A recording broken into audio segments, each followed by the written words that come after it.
Yes, hello. Hello, hello, hello. It's me, your pal Jason Louv. Hulk Hogan has died. It's very sad. Yes, Hulk Hogan, Terry Crews, icon of our youth. We're going to talk about that and lots more. You're watching Empires Collapse in real time while AI rewrites the rules of consciousness itself. Cambodia, Southeast Asia is on fire. They're fighting over temples. Your thoughts are being weaponized. And the British can't even speak truth anymore without fearing for their lives. England, England, England. Welcome to my now daily show. Yes, that's right. If you weren't aware yet, I am now doing this daily. It's going to be every day between, we'll say like a window of, I'm on Central Time, so let's think back to Pacific Time, where most of my students are, so and viewers. So somewhere around 9 to 11 a.m. at least 4 days a week, Pacific Standard Time. I'm Jason Louv, your lovely author, podcaster, streamer, soulbird, wizard, and so forth. And today we are decoding psychic warfare being waged across three fronts. We've got geopolitical chaos in Cambodia, we've got AI transcending human comprehension, and the spiritual destruction of everything good. Remember, like, subscribe, and hit the bell. Hit the notifications bell so that you can be notified when I go live. It's the best way to find out when I'm streaming. I post on Twitter like a few seconds before, but definitely hit the notifications button. Oh, hello in Dorset, UK. You may or may not like some of today's episode. But yes, like, subscribe, and hit the bell, because what you don't know can hurt you. All right, man, where do we start? Hulk, the Hulkster. The Hulkster has left us. Look, anyone who grew up in the 80s, what can I say? It's just, Hulk Hogan was the 80s for Hulk Hogan and Teenage Mutant Ninja Turtles were the 80s for people guys my age, Dirty Dancing was it for girls my age. And Patrick Swayze. But us lads didn't have Patrick Swayze. We had the Hulkster, and he was like the ideal image of what like an adult should be, which is kind of hilarious. But yes, he has died. He had a heart attack 2 hours ago. This just happened. And he unfortunately died in the hospital. Luckily, he was surrounded by loved ones, and I'm sure, after Ozzy's passing, this is going to hit everyone extra hard. Call your loved ones. It's very sad. What else we got going? Let's see. Let's get into breaking down headlines. I was lining up the show this morning with all our normal war on reality news, and then of course the Hulkster left us. So, of course, this supersedes, what was already this morning's craziest story, which is that Thailand and Cambodia have gone to war. Thailand, and this is over a temple.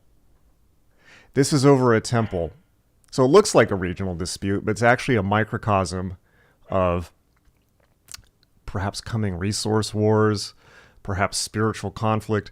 We don't know. They're exchanging fire over ancient temple grounds, but they're also fighting over water rights, rare earth minerals, and, of course, the occult significance of contested sacred spaces. This is, again, something that secular Westerners just don't get. They don't understand why people should be fighting over a temple in Southeast Asia. They don't understand why people should be fighting over the Dome of the Rock, because Western secular culture not only has killed God, but has not replaced God with anything, as Nietzsche warned us. And while that means that the West is in a transitional phase to, pardon me, God knows what, it also means that we are a distinct disadvantage rather than advantage in understanding and dealing with the rest of the world, for whom spirituality is not another option in the postmodern supermarket of belief, but daily lived, it is reality. Daily lived reality in the same way that the Catholic Church was daily lived reality for Europeans in the Middle Ages. And because we have lost touch with that part of us, we can't understand the rest of the world. And I have been trying to tell people this for basically my entire career. People refuse to even acknowledge that people's beliefs might have something to do with their actions and decisions. Oh no. Instead, Westerners assign to people what I call, it's like a league of evil supervillains. I call it the League of Socioeconomic Factors, are what is causing things like this. It must have been a result of American imperialism in Vietnam and Cambodia. Well, we did do that. We did set up the Khmer Rouge genocide in Cambodia in the 70s. Don't get me wrong. The killing fields, look it up, as a way to arm our guys to finish off what we couldn't finish in Vietnam, and then we got a genocide to boot. Yeah, people do things because they choose to, and people choose to do things. Why? Because of their BS, as Robert Anton Wilson said, because of their belief system. And let me just blow your mind here. Let me open your mind real wide. Wait for it. Not everyone has the same belief system as you. Go figure. In fact, other people, if they have a different belief system than you at this point with the internet, it's quite likely because they think their belief system is better than yours. Well, whatever, if it is or not, no one can say, but you cannot turn away from the role of ideology, belief, and religion in things like this, things like the Middle East conflict. So temples, of course, are not just buildings. They're psychic anchors. They're anchors to entire belief systems that go back, in this case, over 1,000 years. They're fighting over a Shiva temple and a temple to some type of chicken deity, which is kind of hilarious. But what is symbolized? What is symbolized by war over temples? I mean, it doesn't get much more on the nose, as it were, in terms of conflict of belief systems and war for reality.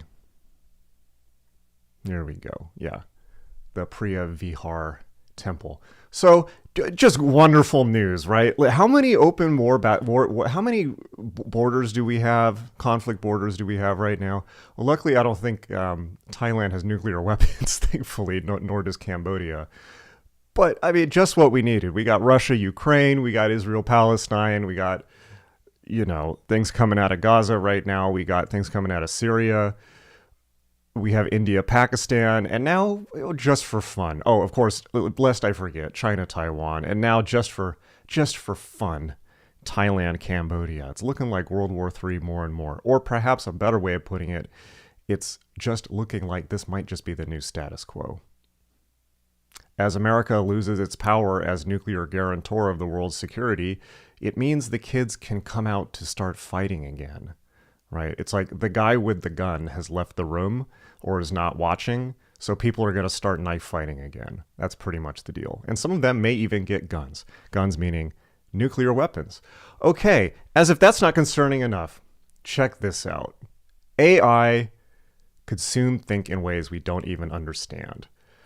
So first of all, what is this dog shit image? Like, I'm sorry, I know this article is criticizing AI, but what is this like crap Pixabay, like, somebody designed this on Fiverr image? Couldn't you have gotten AI to make an image about AI? No, apparently not. It's like, come on.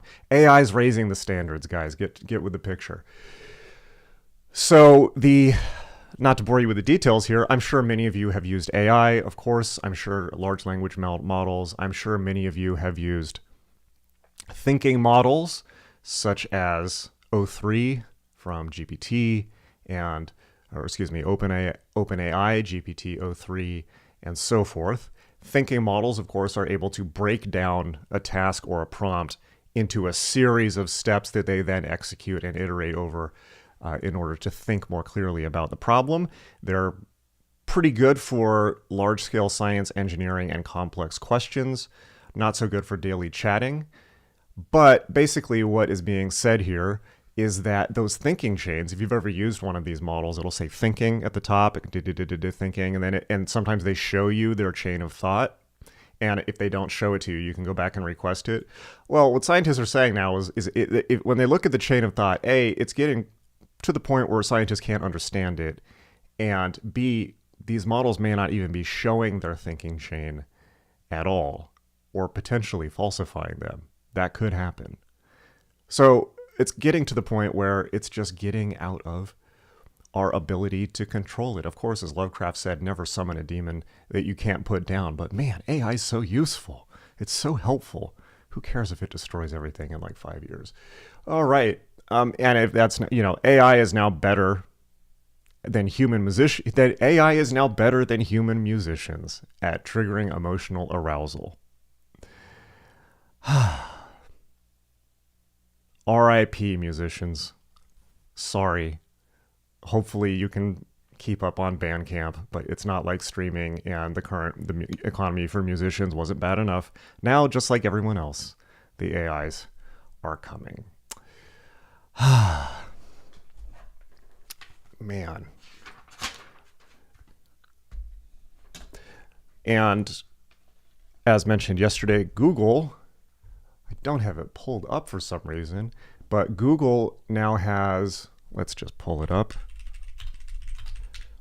In more AI, here we go. Google has developed an AI tool that fills in the missing words in Roman inscriptions. So basically, it's an app that you can take pictures of researchers are using to take pictures of, broken inscriptions like the one you see there, and it will fill in the blanks. I am looking forward to the point where we find out how literally everything we think we know about ancient civilizations is just wrong and revised. And that's going to be great for magic too, because most magic in the West is based on the Hermetic Order of the Golden Dawn. Crowley chaos magic, it all goes back.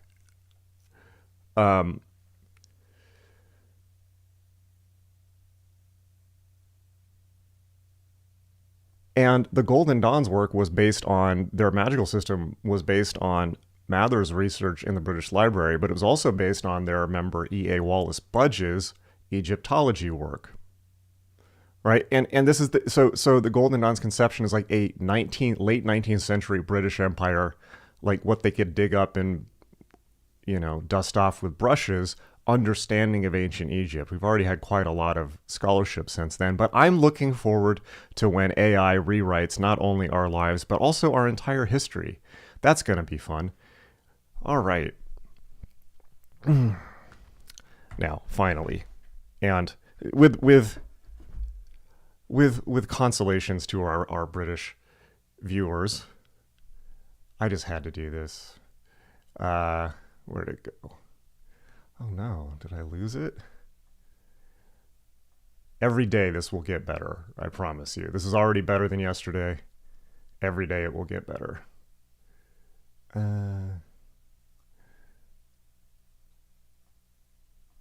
What the?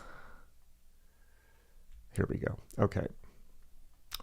Great. So this is from the National Secular Society in the UK. So not a hate group. Come on. This is just like the National Secularists, secularism.org.uk. 1 in 4 people in the UK are afraid to talk about religion. Can anyone guess why? Does anyone wonder why? Okay, again, first of all, Pixabay canceled. I'm canceling all these stock photo sites. This is terrible. Use AI, please. 1/4 of the British public are holding back on expressing views on religious topics because of concerns for their safety. New research has found. I wonder who they're afraid of. Islam is the only religion people more likely to think gets too much protection. Yeah, well, fill in the blanks.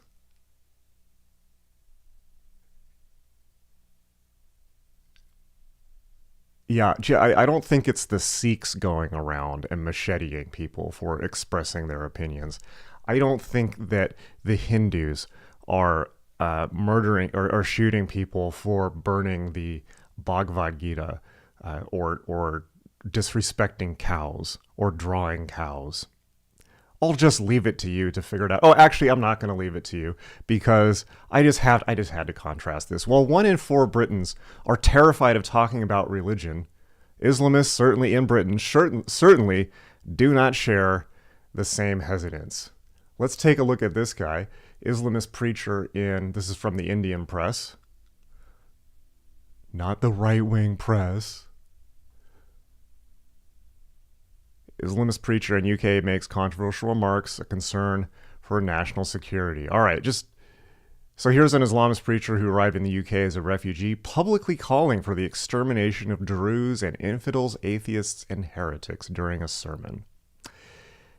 Okay, let's take a look at this. ونسأل الله عز وجل في هذه الأيام ترفع أكف الضراعة أن ينصر إخواننا في سوريا على الدروز الكفار على الزنادقة الملاحدة الذين لا يجوز لنا أن نتزوج من نسائهم ولا أن نأكل طعامهم، لا يجوز أن نأكل طعامهم وذبائحهم، ولا يجوز لنا أن نزوج نساءنا لهم، فهم كفار خارجون عن الملة، وحربنا معهم حرب عقيدة. فنسأل الله عز وجل أن يوفق ولينا أحمد الشرع لما يحبه ويرضاه ويجعل النصر حليفه يا أرحم الراحمين. لا أريد الإطالة، أقول ما تسمعون وأستغفر الله لي ولكم ولسائر المسلمين. There you have it. Only some people, shall we say, feel a hesitance to discuss religious topics. And I'll just leave it at that, quoting studies and quoting people's own words without giving you a spin on it. Oh, I will give you a spin on it. If as they say, my Western civilization is truly at war with Islamism, can we follow a policy of appeasement similar to Neville Chamberlain? And what I mean by that is look, Islamists, can we just give you France? If you want to play hardball and negotiate and throw some of that sweet, sweet Qatari money on the table, I'm not going to say that I don't have a price, but I'm only willing to bargain the following countries: France, England, Canada. You can take all 3 of those. They may all go to hell. I will go to Texas. Let's talk. Let's negotiate. I will take on the responsibility and the position of chief negotiator for Western civilization as its primary teacher of the Western esoteric tradition. Let's do a deal. Okay, let's do the art of the deal. Okay, so that was the British dimitude. Dimitude is, of course, when people are Islam, as you may know, Islam is not just a religion, it is a civil code, and under the Islamic jurisprudence,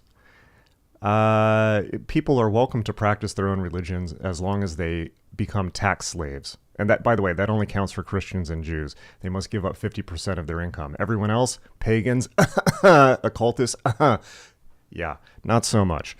Okay, no chance. All right. So there's our big headlines for today. Remember, there's something I want to point out, and I'm not going to subject you to an ad, but I'm just going to tell you what I've been telling people for 20 years, which is that when things fall apart, as they always do, magic is always there. And by magic, I mean the deep structures of reality that if you learn, as symbolized by things like Platonic philosophy, Neoplatonic philosophy, Hermeticism, Kabbalah, these are stable structures of reality that people have used to live fulfilling, meaningful, and powerful lives for a couple thousand years. They are the secret tradition of the West. And they are now all available for you at magic.me. So magic has, I can say this because magic is all, whenever I have been in bad positions And I'm currently comfortable, but there have been times in my life where I have had nothing to my name but the set of clothes on my back. And quite literally, or where I've lived in places where I've lived in very, very awful situations at times. And been in situations that have felt like there is no exit or no escape. We all find ourselves in these situations of stuckness from time to time. Sometimes it's not stuckness. Sometimes it's just a vague sense of existential malaise, a sense that you're not in the right place, that you're not acting as the right person, that you're not doing the right thing. You're not doing what you're supposed to be doing. These are symptoms of what Plato would call misalignment with the daimon, D-A-I-M-O-N, or the internal holy genius that all humans inherit and that all humans can activate and live by, P.S., without some cult structure or some cult leader or some belief. Everyone has a birthright to do it. In fact, many people do it all the time without any help. However, there's this very, very, very useful thing, if you want to speed it up a little bit, called Western magic, which is a grab bag of all these techniques: Kabbalah, tarot, Egyptology, yoga, meditation, dream work, on and on and on. This set of tools for going deep, deep within. And when I mean that, I mean, not in a like I took mushrooms and went to Glastonbury way or Coachella. I mean that in a good example would be in the way that Carl Jung did when he wrote the Red Book, this extended internal journey to uncover or recover one's own soul, one's own sense of agency and divinity, which everything in this culture is constantly bombarding you, trying to get you to forget so that you feel lack and go buy their thing, right? So I teach all of these tools at magic.me, my school for magic, meditation, and mysticism. And don't worry, I'm just going to show it, and then we will continue. Oh, not working, oh please. I've got weird ad blocker software going on. Okay, magic.me, as seen on Duncan Trussell, Dazed, Gaia, Midnight Gospel, where many of you heard of me, Netflix, Team Human, Vice, and most recently, Tetragrammaton with Rick Rubin. That was a great conversation. All the classes are here. Lots more coming. We just finished our 2 newest courses. They're at the very bottom. Adept Initiative 1 and 2, the remake, the absolute perfection of the Adept Initiative curriculum. So if you're going to choose one, choose this one right here. It just was released, so I haven't super designed it or souped it up yet, but man, this is the best course on the site right now. Okay, as is its sequel. There you have it. And if P.S., you can start free. This course right here, Why Magic Start Here, is free. And you need no money to take it. And of course, make sure that you sign up for the mailing list, which again is free. Start.magic.me. Start.magic.me. And you can get a free meditation that will boot you up into magical consciousness, reorient you to your power, not anyone else's. It has nothing to do with me, I assure you. These are techniques that have been around for thousands of years. It's all about you. And just give it a try. Just tell you what, download that meditation, listen to it. If you don't like it, you never have to hear from me ever again. You can just cancel, you can unsubscribe. But just try it. To listen to it once and see what you think. This is all I ask. And you might just have a better day. And what's wrong with having one better day? Of course, you could have better days every day if you listen to this. Anyways, but check it out, magic.me. This is the answer, I promise you. The answer is not external, it is internal, it is within you. There are tools for bringing it out. You know deep down that you're not all that you can be. You know deep down that there are misalignments. You know that you could be so much more, as has been said before. Hell on earth would be to meet the person that you could have become. It's free. Download it. Check it out. You have nothing to lose. Okay. And of course, remember to like and subscribe. All right. Now we're going to move on to, we're organizing this better and better. We're now moving on to headlines. I'm going to share one useful tool or concept or idea or insight a day. And since we've been talking about religions and things like that, I wanted to share with you one of the most important cognitive tools that I've ever learned. It has saved my ass many times, and you need to learn it. And it's more relevant than ever in 21st century life, and I'm going to tell you why. Okay, so it is Dr. Robert J. Lifton's 8 criteria for thought reform. Let's make this bigger. Some of you may know this. Let me know in the comments if you know it, if you know about it. These are, too long didn't read, and this is an 8-part checklist for determining if something's a cult or not, or if you're in a cult or not. Really useful, particularly now, because when people think about cults, they think about the Manson family, they think about people in white robes flowing around and all that, and yeah, that all exists still, but cults are really weird now. A lot of them are online. A lot of them don't have a physical presence. A lot of them are attempting to, like, for instance, what's an example? The alt-right. You know, instead of an actual organization, it's just a cluster of people clustered around similar topics on message boards, but they act in a cult-like way. There's many such cases, as we say. This, of course, applies to politics as well. And one thing that I've often said in my writing is the only difference between cult and culture is size. And so don't make the mistake that just because something is larger than a cult and is perhaps established, that it's not following the same dynamics. So here's a great mental checklist to go down if you encounter one of these things, or if you happen to be in one of these things right now. I highly recommend against it. I was just watching a documentary, like a YouTube expose. I forget the name of the cult.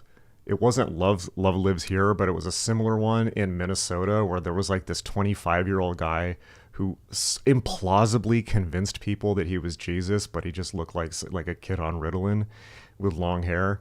And he basically started this whole thing called Twin Flames Academy, where he would have people pay thousands of dollars to come meet their twin flame, which we may do a whole episode on this.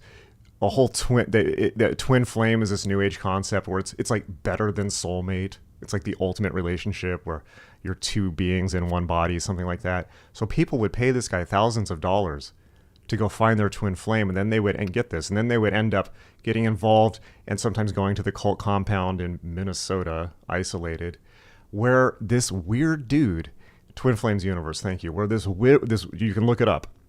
YouTube, if you got like an hour to kill, I recommend it. It's bizarre. This weird dude and his wife, who just look like kids, convinced all these people that what's the following? Let's see. They started pairing them off and controlling them and making them be, it's like, oh, this person who also happens to be in this cult is your twin flame. And often they would make gay people get into straight relationships. And then it went from there where if they got gay people into straight relationships and they felt uncomfortable, they would tell one of them to transition. So now we have all of these people basically there are multiple cults who are now doing this. Multiple cults. There's another one in Austin. Love Lives Here. Multiple cults are now convincing people that they need to trans themselves in order to achieve their true self. Man, you could have just gone to magic.me and learned some basic meditation techniques and gotten on with your life, okay? But no, you had to join this crazy thing. And not only were they forced transing all these people or coerced transing all these people, they put them on a special holy diet, a special diet by which they were meant to come closer to God. There's a bit of a delay on the chat, but can you guess what it was? I'm going to spoil it for you. Was it veganism? Was it breatharianism? Was it fruitarianism? No, it was all hot dogs. Only hot dogs all the time. And I think they had to pay like $200 a month or something like that for a meal plan that I don't think even included the hot dogs. It was just hot dog recipes. Which I don't know what the recipe book was. Hot dog, mustard, hot dog. I don't know. Yeah. So you could be in that thing. That's where these people should have read Robert J. Lifton's criteria for thought control. So let's get straight into it. Number 1, Mylu control. Here, actually, let's get one that's more summarized. Let's go to the Wikipedia. Thought Reform and the Psychology of Totalism. All right, here we go. So Lifton, wrote this book in the 50s with a series of interviews with American servicemen who had been held captive during the Korean War. He also interviewed 15 Chinese who fled their homeland after having been subjected to indoctrination in Chinese universities. The more things change. He identified the tactics used by Chinese communists in Korea and domestically to brainwash American soldiers into making demonstrably false associations. Something that never goes out of fashion. But it turns out in the 60s, people rediscovered this book and realized that all this stuff applied to cults, which were at that point proliferating, and it got even more in the 70s and 80s. If you look at world history, cults tend to proliferate in times of social upheaval and discord, because people need this idea. People need to have this idea of certainty and safety when no such thing actually exists. Okay, so tactic number 1. So again, keep this printed out, keep it in your wallet. Use this as a checklist to tell next time you go to any spiritual thing.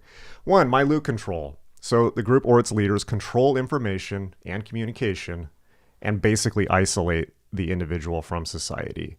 Now, that can be quite literal. For instance, Scientology refuses to let people use the internet because they'll quit Scientology in about 5 minutes when they just read the Wikipedia. So people in and I used to live next to the big blue Scientology building in LA. I spent 5 years observing those very strange people.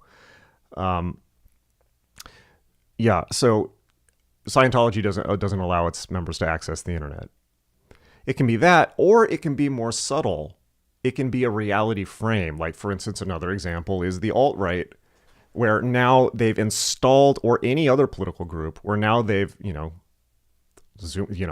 Democratic Socialists of America, Zoomer Socialists, Hassan followers, things like this, where they install a view, as it's called in Eastern mysticism. A view is not a suggestion. A view is not a belief. And people need to understand this concept. It's much deeper than that. A view is a way to see the world. It's a reality tunnel, as Robert Anton Wilson put it. So if these groups online can install a reality tunnel whereby you now filter everything you see through that information filter, they have you even if they don't have you physically, because you will always come back to them for whatever answer they're providing. And then you go out and they rely on your confirmation bias to validate what they're saying, when of course they've just it's a magician's trick. Okay, mystical manipulation. Group manipulates experiences that appear spontaneous to demonstrate divine authority, spiritual advancement, or some exceptional talent or insight that sets the leader and or group apart from humanity. I assure you, I have never done this. I woke up this morning groggy as fuck.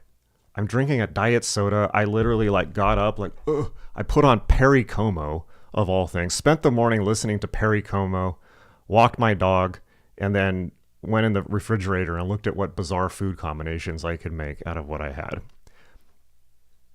That's about it, But, you would have people like Charles Manson saying, and I never tell people about magic or my magical experiences or talk about me that much at all, by the way. Magic is about you. These are techniques that you can take and have the experience on your own, and you never have to interact with anyone. You don't even have to interact with a group online. Meditation works no matter who you are. And that's kind of, one of the points of my career has been to wrestle back control of all these techniques like meditation and breath work and all that, to steal them back from the cults that are profiting off them and basically give them to the public so that small elite groups cannot monopolize on them, because a lot of these techniques are really good.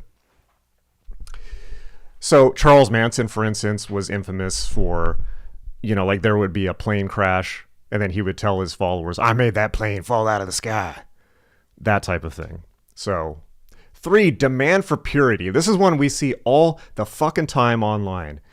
The group constantly exhorts members to view the world as black and white, conform to the group ideology, and strive for perfection. This makes me think right away of political groups. The alt-right, the left, if you have the wrong opinion, it's like on the left, if you have even the slightest wrong opinion or say the slightest wrong thing, you're out. And on the right, I guess if you're not like perfectly pure white, you're, on the far right, white supremacist, you're out.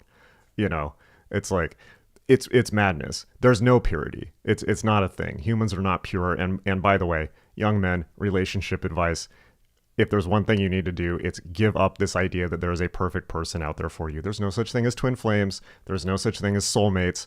There's only relationships which require hard work and communication and are things that are built, not given to you.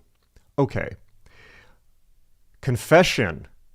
This one can get very subtle. So the group demands that you confess and tell your sins, and human beings have a deep need for confession and to get stuff off their chest, which is something that the church has always understood, which is why people go to therapy, because there's things that we go through in life or sometimes that we do that become poison if they are held within, and we need healing. So confession is a natural human need, but what cults do is they get you to confess. Scientology does this. They get you to confess, they record everything, and then if you try to leave the group, they blackmail you.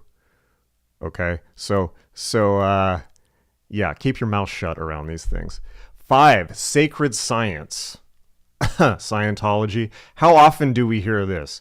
It's not a cult. This is a sacred science. It's an Egyptian science. It's the flower of life. It's blah, blah, blah, blah, blah, blah. Even I will say things like this, but I always make a point to say it's not scientific. There's literally nothing scientific about magic. It can be empirical in the sense that there are techniques that if you do them, you'll have more or less the same results as other people. Example, meditation or yoga. If you meditate or do yoga, there's a set series of stages that all people go through along the path that can be mapped and are predictable and stable. And I know this, having taught this stuff for over 10 years, right?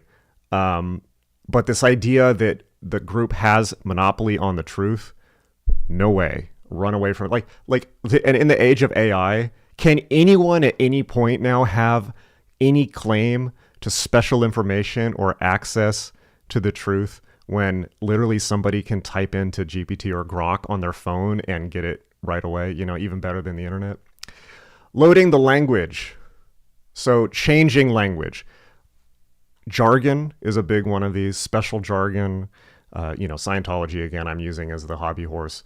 Clear, OT1, OT2, OT3, body thetans, all this. Or they take very mundane things and then put new words on them to make them seem different.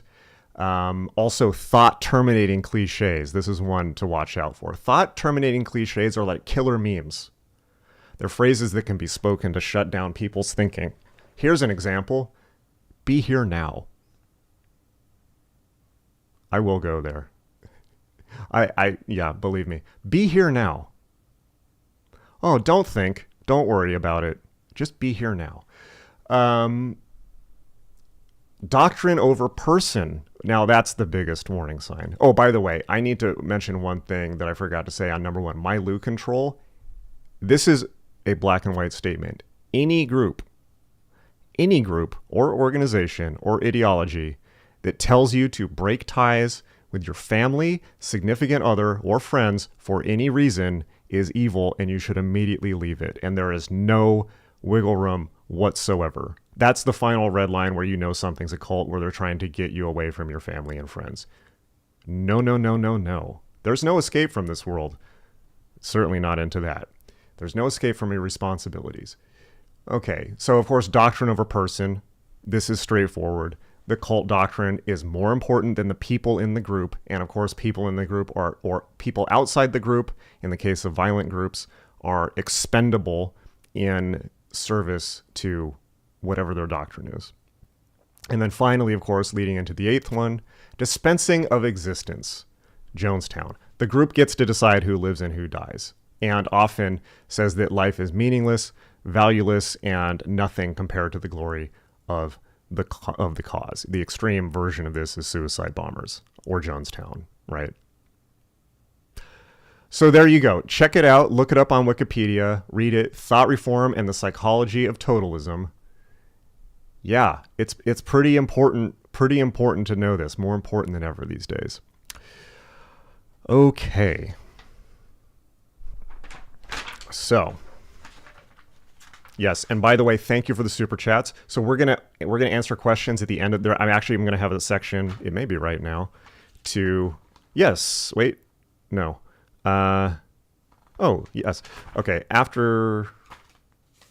Let's do it now. Okay. This will be the section where I respond to reader questions.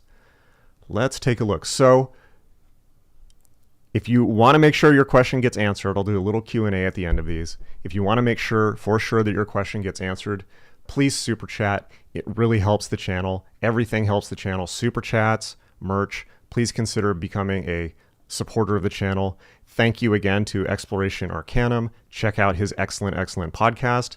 My friend Jason, he has just gifted people 5 subscriptions. Thank you again. Wonderful. And it really helps. So super chat to get your question bumped to the top. Let's go from the top. Thank you again, Jason. And then Eternal Serenity for $10. Thank you, says. Okay, this is great. What is your advice? I was going to talk about the Picatrix, but let's talk about this.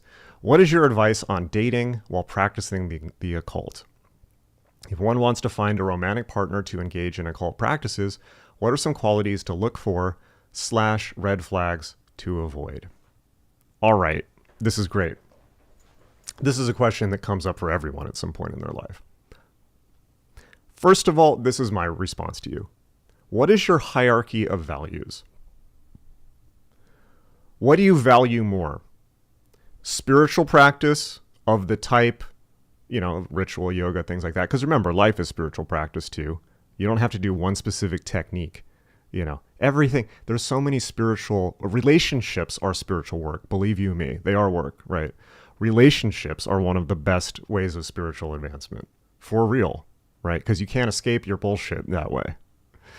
But you need to ask in your hierarchy of values, is it more important for you to be in a relationship with somebody that you love and that you know for sure you have lasting power with? Is that more or less important than occult spirituality? I can't answer that question for you, but your answer, and there's no right answer, of course, but your response to that will determine how much you are willing to change your approach to things. I think that, so first of all, let's look at the middle of your question. If one wants to find a romantic partner to engage in occult practices. Okay, so let me stop you right there. You should not be looking for a partner in order to do occult practices. That sounds like, and I know it's probably just how you typed it, so I'm not saying this is how you feel, but there's an implication there that you're looking for a romantic partner transactionally because you want someone to do rituals with. That's not the way to go about things. It really isn't. That's essentially using someone. If you want that type of thing, join a cult that does that type of thing and do it with the members. I don't recommend that either. If you have a sincere spiritual practice, let me put it this way too. Long-term stable spiritual practice doesn't really look like doing temple work every day and all this like off the deep end stuff. That's great to do for short periods of time, but daily maintenance, long-term spirituality, particularly for householders, looks more like cultivating a daily meditation practice, which I don't think anyone has an issue with in this day and age. Setting intentions, following through on intentions, working on yourself, and that means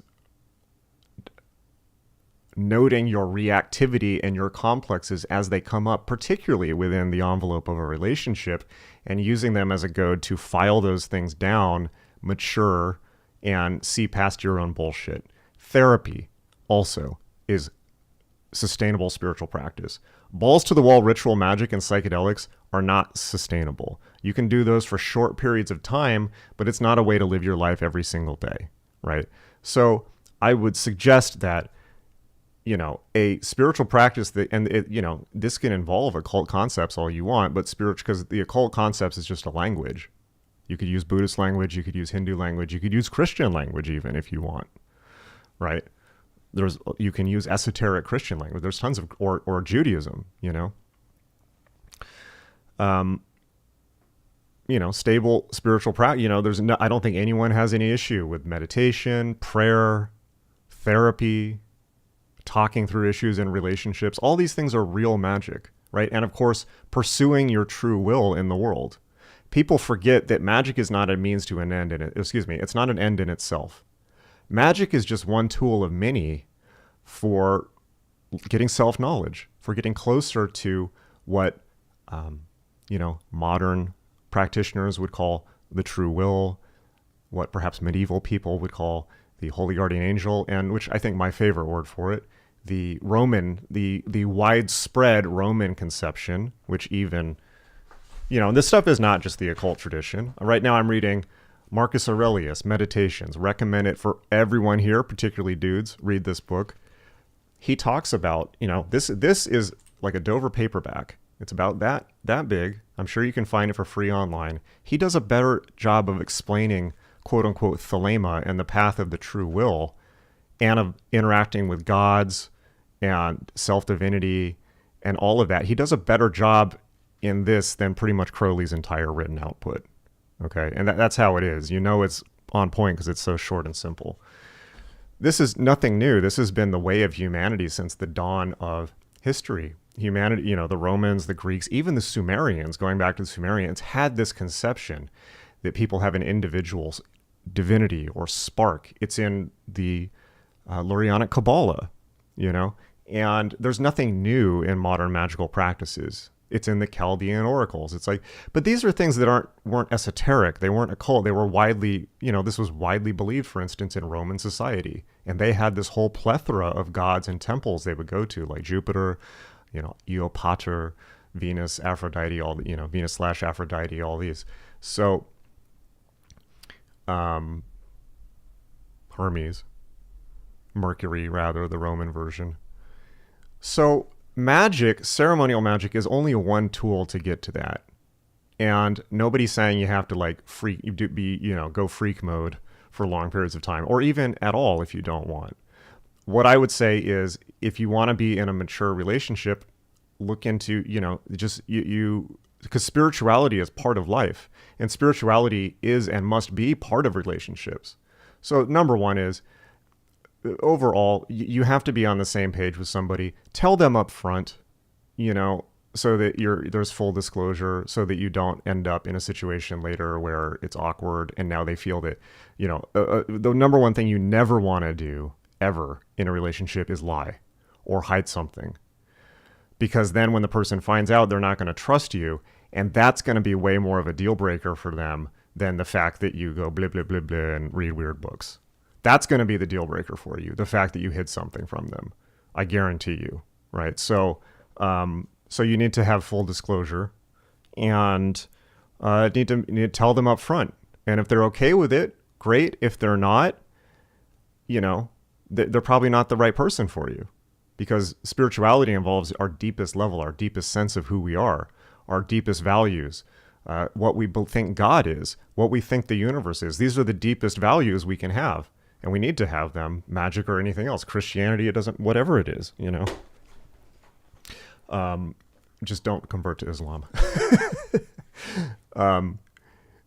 But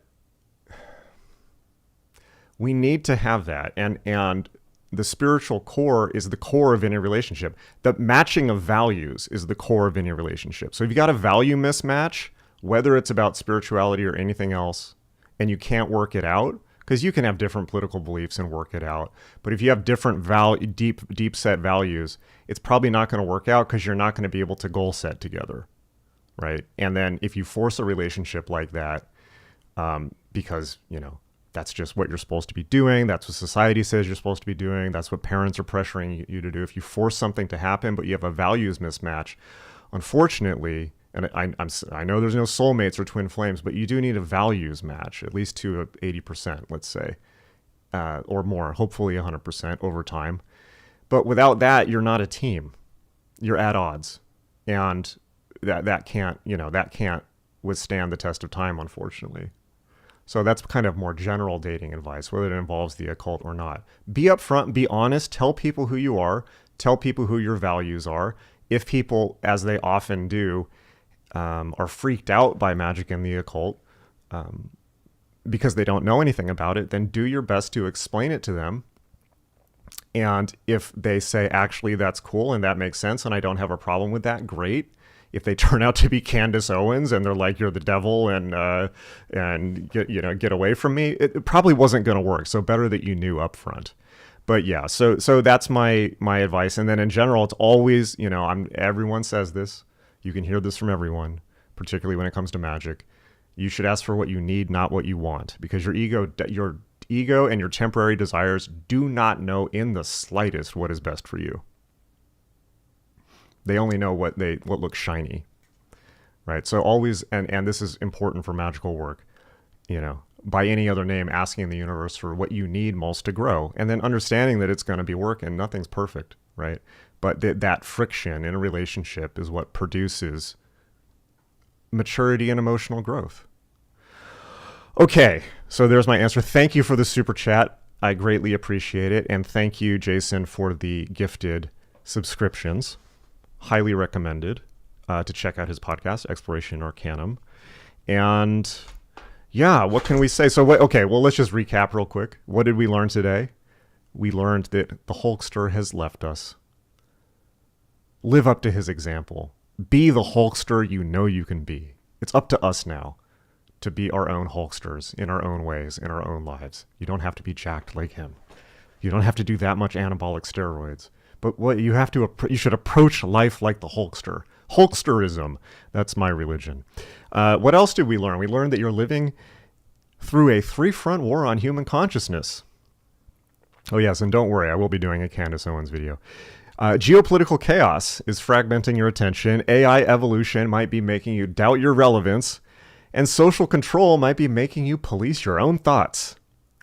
However, here's the good news. You watched this. So all is not lost. You pierced through the veil. So now you have a choice. You can stay asleep or become a conscious actor in the cosmic drama and take the bull by the horns. All right. So remember, I love you. I'll be here every day. Come hang out. We'll be talking about all kinds of crazy stuff. And always remember, in a world of machines and machine intelligence, staying human, which also means vulnerable and fallible and imperfect, staying human becomes an act of spiritual rebellion and warfare. All right. So it's up to you now. Go out and make the world a better place, and don't get caught up in BS belief systems that do not have your best interests in mind. Remember to smash the like and subscribe, and hit the notifications bell so that you get, for instance, notified for tomorrow's stream. I'm going to do it again tomorrow. And subscribe. Make sure, support the channel. Go check out magic.me. Download that free meditation, start.magic.me, start.magic.me.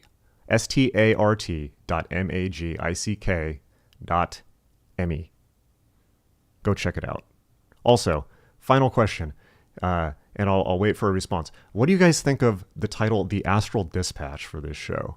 Yay? Nay? My feelings aren't going to be hurt if you don't like it. In fact, I would appreciate if you tell me that it sucks, so that I don't use it. But tell me what you think about The Astral Dispatch for this show. Or if you have or the other thing is, by the way, if there's things that you guys want me to talk about or react to, drop it in the chat. Moderation will flag it. The Candace Owens thing is taking. Yeah, I'm watching multiple Candace Owens videos for you guys. I mean, this should prove my sincerity. It's painful. It's painful. But if there's other things you want me to talk to or respond to, particularly it's when these topics emerge into the culture war. Even Alex Jones mentioned Jack Parsons on the Joe Rogan show, several years ago, in his infamous Interdimensional Pedophiles episode, which is still, to my mind, the best podcast episode ever done. Yes, another idea for Daily Show is Louvline, like Loveline in the 80s with Dr. Drew, if anyone remembers that. Okay, so people, nothing special, kind of don't like it, not bad.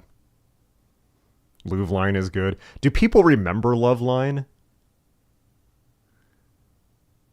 Dispatch. Do people remember Loveline? Is it still on the air? I don't know. Hmm. Okay, well,